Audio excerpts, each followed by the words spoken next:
Make no attempt to reload your device. You are now entering the Hellhole.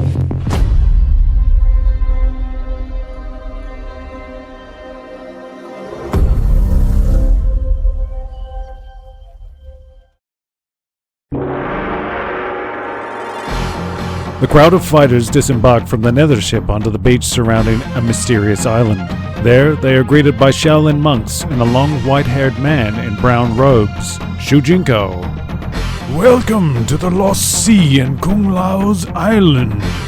Your opponents already arrived, and I assure you, they are a gruesome lot. Perhaps the most vile and desperate I have ever seen. I am Shujinko, and I look forward to fighting alongside you all and assuring the Emperor's dogs are sent packing once more.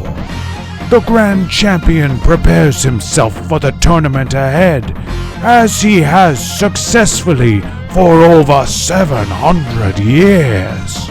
You are his guests here, but more importantly, you are his friends and allies. He will see you tomorrow when the tournament begins. Jax turns to Sonya. What the hell have you got me into this time, Lieutenant? Sonya remarks, Hey, come on, Jax. It's not like anybody's forcing you. You got the wind beneath your wings just like me. As they cross the sand towards structures on the island, Sonya nods her head towards a strange shimmer on the beach. Jax glances and nods back in acknowledgement. They continue onward. Night now in the island garden. Sonya slinks along the edge of a small lake, passing statues, seemingly unaware of a shimmer following her. A figure appears in the distance along the higher areas overlooking the opposite side of the lake, and Sonya ducks behind a statue to remain unseen.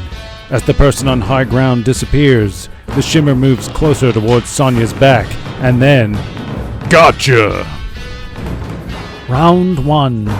Fight!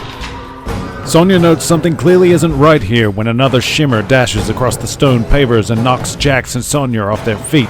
Reptile bleeds into view, spitting, You fools! You're going to ruin everything!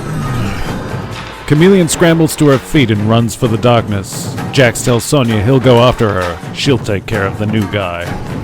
Round 1. Fight! Sonya pins Reptile down, accusing him of subterfuge. Reptile tells the Special Forces soldier she doesn't understand. You must keep quiet.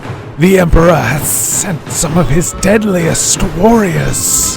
If they hear us, he needs this wind to consolidate power. We must ensure defeat if we are to have any hope of unseating him. We are trying to help you. A voice drifts across the gentle breeze. Release him, Sonya.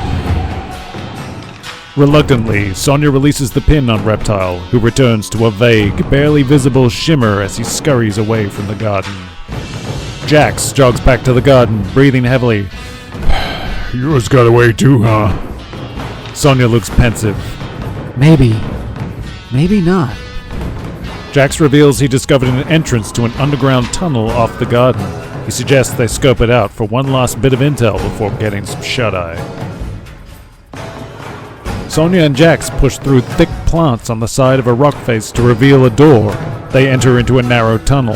Sonya asks, So, you buying all this talk about a great 700-year-old champion?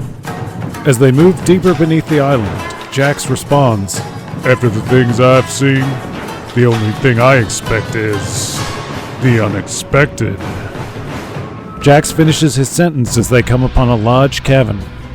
It is a beautifully ornate space, showing signs of wear and tear, far from the monstrous lair they might have expected.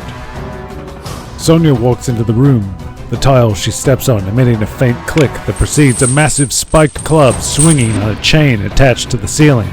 She rolls clear while Jax grabs hold of it to stop it swinging behind her, but as her roll takes her into the room, metal spikes suddenly rise from the ground. Jax yanks the swinging club off the ceiling and tosses it aside, but as he does, a voice chides, You shouldn't be here. Suddenly, a figure dashes through the room and launches a flying kick at Sonya. Round 1. Fight. Shujinko relents, stroking his beard as he walks through the spikes to press a button on the wall, deactivating the traps. He applauds Sonya and Jax. Few can claim to have survived the Shaolin Trap Dungeon and a fight with Shujinko in the same night. Shujinko assures the skeptical soldiers that the 700-year champion is very real and is all that has stood between Earthrealm and conquest for those many years. They will see him in action during tomorrow's tournament, which he urges the pair to rest up for, as they cannot afford to be anything but their best. Shujinko sees a new focus and fervor in Outworld's competitors. Not since the defeat of Prince Goro has there been such a vicious and threatening group of challengers. Outworld has won 3 times in distant past, and if Earthrealm's champions aren't careful, it could happen again. Make sure you subscribe, like, and ring the bell to receive notifications for when the next chapter of the Mortal Kombat 1 Lucifer timeline goes live.